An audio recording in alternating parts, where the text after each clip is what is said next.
이제 우리 허성정 거 들읍시다. 허경영, 그는 성령으로 잉태된 인류의 메시아.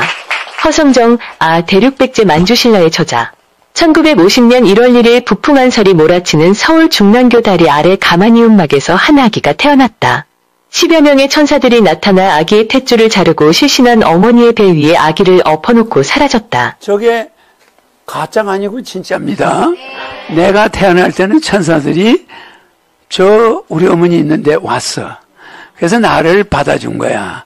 그래서 우리 어머니가 돌아가시기 전에 동네 사람한테 다 이야기했어. 저 이상한 현상을 다 이야기했어. 그 내가 들어서 다 알아. 알았죠? 근데 뭐 여러분한테 이야기하면 대충 해줘야지.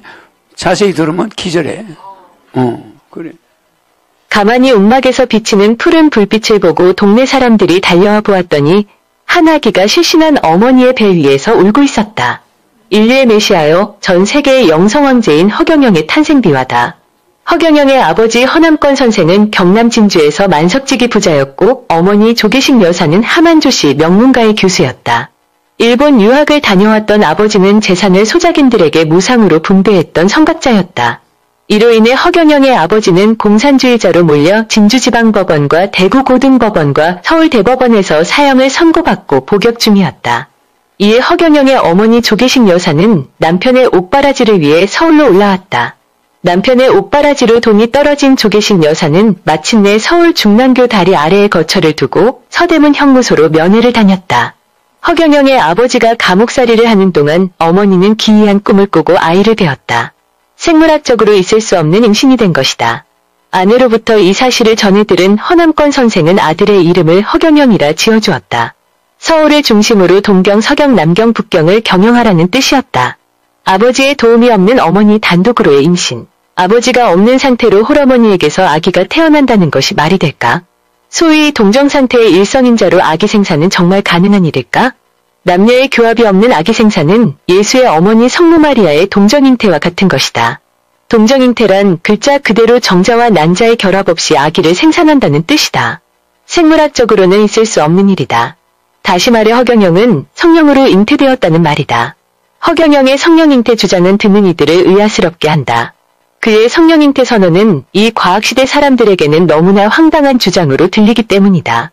허경영은 과연 비범한 신인인가? 아니면 평범한 인간이 세상을 속이는 술수인가? 신약 성서에 보면 예수도 역시 아버지의 도움이 없이 태어났다.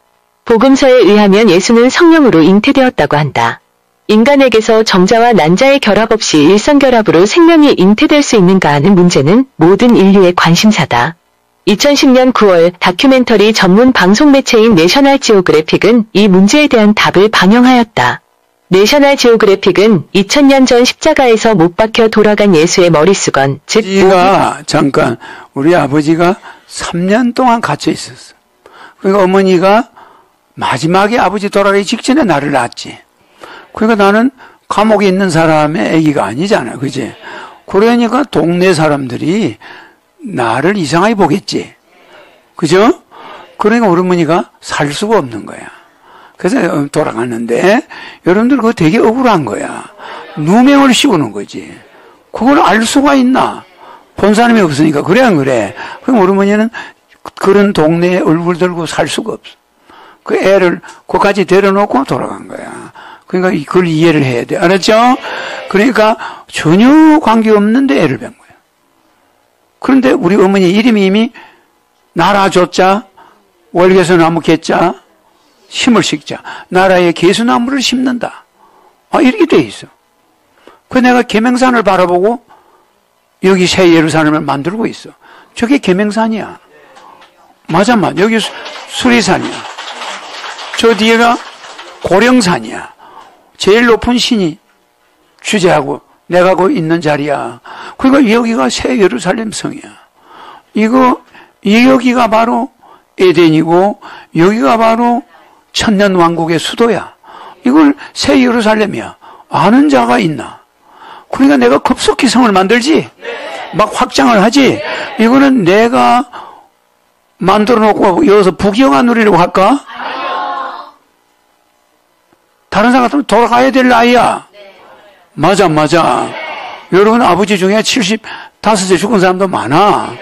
그 내가 뭘 바라겠어? 커피 한 잔, 옷 하나, 내 신발 하나, 내 돈 주고 사먹는 거 누가 봤나? 나 카드 한 번 쓴 적이 없어. 내가 돈 쓰면 김밥 사먹는 거예요. 시내 나가서 김밥 사먹는 거. 나 돈 쓰는 일이 없어요. 정말이야. 이거 갖다 주는 것만 해도 많아. 그러니까 나는 생전돈을 안 쓰는데 새 예루살렘 성은 돈 들여서 만들고 있어. 맞아? 거기에 백공천국 갈 사람들, 대천사들이 협조해주고 있어. 맞죠? 그래서 요거는 이제 내 예수의 성장 과정에 대해서 이야기하는 거야. 한번 들어봐요. 도의 수건에 대한 과학적 분석을 시도했다. 내셔널 지오그래픽은 과학적 분석을 통해 예수의 성령 잉태 가능성을 보도했다. 오비에도의 수건이란 스페인의 오비에도 성당에 보관되어 있는 예수의 머리 수건을 말한다. 이 머리 수건은 요한복음에 자세히 전한다. 예수의 머리를 싸맸던 수건은 따로 한 곳에 잘 개켜져 있었다. 당시 유태인들은 시체를 수의로 덮기 전에 얼굴에 별도의 수건으로 감싸는 풍습이 있었다. 예수의 머리를 싸맸던 오비에도의 수건에는 선명한 핏자국과 머리에 씌어졌던 가시관의 흔적이 역력히 남아있다. 이 과정에서 가시관의 조각들이 같이 묶이면서 수건이 가시에 뚫린 자국도 남아있다. 예수의 무덤에서 발견된 이 수건은 예루살렘에 보관되어 오다가 1100년경 스페인 오비에도 지역의 주교 페라요에게 전달되었다. 당시의 기록에 따르면 예수의 이 머리 수건은 은상자에 담겨 안전하게 이동되었다고 전한다. 내셔널 지오그래픽은 이 다큐멘터리를 전문 연구소에 의뢰해 과학적 검증을 거쳐 다음과 같은 결론을 얻었다. 1. 오비에도의 머리 수건은 예수의 것이 맞다. 먼저 오비에도의 수건이 2000년 전에 돌아간 예수의 머리 수건이 맞느냐 하는 문제다. 이 문제는 대부분의 전문가들이 예수의 머리 수건이 맞다는 것으로 결론이 났다. 여기에 이의를 제기하는 학자는 거의 없다. 2. 오비에도의 머리 수건에 남아있는 장례 풍습. 오비에도의 수건에는 예수 시대의 장례 풍습이 잘 나타나 있다. 당시 사람들은 시체의 수의를 입히기 전에 반드시 얼굴에 별도의 수건으로 감는 풍습이 있었다. 오비에도의 머리 수건은 1세기 예수의 두건이었다. 3. 오비에도의 머리 수건에 남아있는 가시의 흔적. 오비에도의 수건에는 가시의 흔적이 그대로 남아있다. 예수는 십자가에 처형당할 당시 머리에 가시관을 쓰고 있었다. 그런데 예수가 썼던 그 가시관의 흔적이 오비에도의 머리 수건에 그대로 남아있다. 4. 오비에도의 머리 수건에 남아있는 혈흔 핏자국. 혈흔이란 핏자국을 말한다. 혈흔은 불과 수십 년 안에 산화되기 때문에 그 보존기간이 짧다. 그런데도 오비에도의 수건에 나타난 핏자국은 2000년이란 세월을 견디고도 그 혈흔이 보존되었으니 대단한 기적이다. 5. 오비에도의 머리 수건에 나타난 백혈구. 유전자 검사는 백혈구가 있어야 가능하다. 이 때문에 사람이 사망한 후에는 염색체 검사를 할 수 없다. 그런데 예수 사후 2000년이 지났는데도 혈흔이 남아있어 유전자 검사를 할 수 있었다는 것 또한 기적이다. 6. 오비에도의 머리 수건에 나타난 혈액형. 오비에도의 수건에서 확인된 혈액형은 AB형으로 나타났다. 이것은 예수의 시체를 쌌던 투리노의 수의의 혈액형인 AB형과 같다. 오비에도의 수건과 투리노의 수의는 같은 인물의 유품임이 확실하다. 7. 오비에도의 머리 수건에 남아있는 꽃가루. 오비에도의 수건에는 이스라엘 지역의 꽃가루가 묻어있음이 확인되었다. 참으로 놀랍게도 오비에도의 수건에 묻어있는 꽃가루는 예수 처형 당시 예루살렘 지역의 3월 4월에 나오는 꽃가루임이 확인되었다. 8. 투리노의 수의에도 나타난 꽃가루. 예수의 유품은 오비에도의 수건과 투리노의 수의 두 가지다. 예수의 시신을 쌌던 투리노의 수의에서도 오비에도의 수건에서와 같은 꽃가루가 나왔다. 이것은 두 물건이 동일인의 것이라는 증거다. 9. 오비에도의 머리 수건에 나타난 DNA. 오비에도의 수건에 대한 DNA 검사의 결과 염색체의 개수가 23개인 것으로 드러났다. 여기서 염색체의 개수가 23개인 것은 전 세계가 깜짝 놀랄 일이다. 인간의 염색체는 46개가 되어야 하기 때문이다. 10. 오비에도의 머리 수건에서 사라진 23개 염색체. 인간의 염색체는 어머니로부터 23개와 아버지로부터 23개체를 합쳐 46개가 정상이다. 그런데 오비에도의 수건에는 어머니의 염색체 23개만 발견된 것이다. 아버지의 염색체 23개는 어디로 사라진 것일까? 11. 오비에도의 머리 수건에서 사라진 아버지 염색체. 오비에도의 수건에서 아버지 염색체 23개는 왜 나타나지 않는 것일까? 지금까지 인간 세계에서 염색체의 개수가 46개가 아닌 23개만 발견된 사례가 있었을까? 당연히 없었다. 참으로 경천동지할 일이 발생한 것이다. 12. 오비에도의 머리 수건은 성령 잉태를 증명한다. 오비에도의 수건의 DNA 조사에서 아버지 염색체 23개는 없었고 어머니 염색체 23개만 발견된 것은 놀라운 일이다.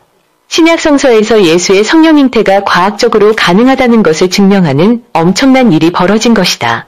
13. 오비에도의 수건에는 어머니 유전자만 존재한다. 동정 잉태란 아버지의 도움 없이 어머니의 유전자만으로 생명이 잉태된다는 말이다.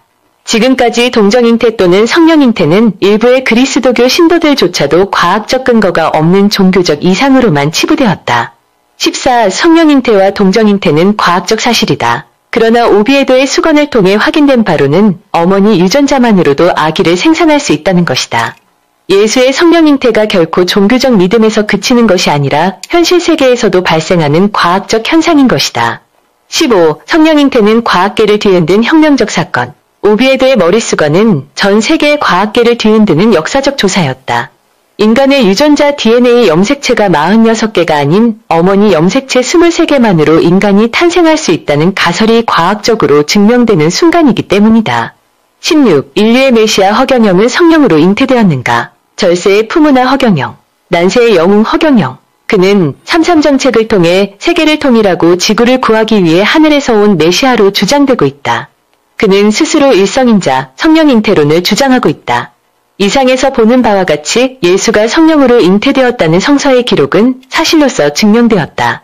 2000년 전 예수의 유품에 남아있는 DNA를 현대의 과학자들이 조사한 결과 예수의 성령 잉태는 사실로 확인된 것이다. 이번 조사에서 예수에 대한 과학적 진실을 밝혀낼 수 있었던 것은 장례풍습, 가시의 흔적, 꽃가루의 흔적 등도 영향을 주었지만 특히 오비에도의 머리 수건과 투리누의 수위에서 발견된 핏자국, 즉 혈흔 때문이다. 그 혈흔을 통해서 혈액형이 AB형을 밝혀낼 수 있었고 DNA 유전자와 염색체 46개 중에서 23개의 남성 염색체가 빠져있음을 분석할 수 있었다. 즉 예수가 성령으로 잉태되었다는 사실을 과학으로 증명할 수 있었다. 이제 남은 것은 허경영에 관한 문제다. 과연 허경영의 염색체에는 46개의 염색체 중에서 아버지의 염색체 23개가 빠져있을까? 과연 그의 염색체에는 어머니 염색체 23개만 고스란히 보존되어 있는 것일까? 허경영의 유전자 게놈 지도에는 무엇이 그려져 있을까? 그는 보통 인간의 IQ보다 수억 배나 높은 하늘에서 온 살아있는 메시아임이 틀림없다. 그의 행적을 살펴보면 신인이란 흔적을 지울 수는 없다. 내셔널 지오그래픽은 허경영의 신성에 대한 가능성을 매우 시사적으로 가르쳐주고 있다. 허경영은 예사로운 인물이 아니다. 그의 일성인자론과 동정성모 잉태론은 허무맹랑한 가다망설이 아니다. 그는 소경의 눈을 뜨게 해주고 중풍 환자를 고쳐주고 임신불가 판정을 받은 사람을 임신시켜주고 숨어있는 암덩어리를 찾아내어주고 난치병의 근원을 전생까지 찾아가 고쳐주는 사람이다. 그는 시간과 공간과 거리와 중력과 온도를 지배하는 사람이다. 자연환경을 지배하는 사람이다. 창대 같은 비를 멈추게 하고 달의 밝기를 조절하는 사람이다. 과거와 미래를 타임머신으로 왔다 갔다 하는 사람이다. 허경영의 사진이 붙은 우유나 케이크를 영원히 썩지 않게 하는 사람이다. 또 그 불로유를 통해 난치병을 낫게 하는 사람이다. 지구에 없는 돌인 백공하늘의 돌을 경기도 양주시 하늘궁에 갖다 놓은 사람이다. 허경영은 우리나라의 영원한 달러박스다. 추상컨대 허경영의 불로유와 불로화를 통한 로열티 수익과 주식 수익률은 3경 4,500조로 추산된다. 대한민국은 이제 더 이상 허경영을 제2의 황우석으로 만드는 어리석음은 없어야 한다. 국경을 없애고 차별을 없애고 전쟁을 없애고 지구환경을 복원하기 위해 하늘의 권력을 가지고 왔다는 천억권래 허경영. 그는 대한민국을 구원하는 자이며 우리 지구인들의 안위를 지키는 파수꾼이다. 그런 그가 우리 곁에 있다. 그는 우리의 자랑이다. 그는 대한민국의 자랑이고 인류의 자랑이다. 인류의 미래가 그에게 달려있다. 역설적이게도 그런 위대한 우주 지도자가 지금 박해를 당하고 있다. 역사의 아이러니다. 허경영의 신성에 관한 광범위한 조사는 신속히 진행되어야 한다. 허경영에 대한 우리의 증언은 참되다. 우리는 이 모든 것들의 증인이다. 우리는 그가 가는 길에 은하수의 다리가 되어주어야 한다. 오작교가 되어주어야 한다. 2023년 11월 23일 북향 99배 하옵고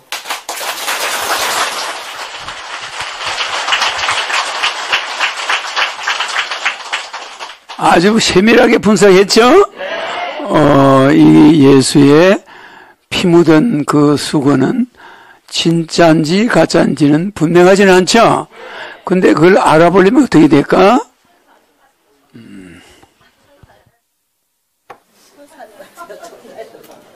예수의 오비에도 수건이 예수의 피가 묻은 수건이 예수의 피가 묻은 오비에도 수건이 진짜입니까? 진짜입니까? 잘 보세요.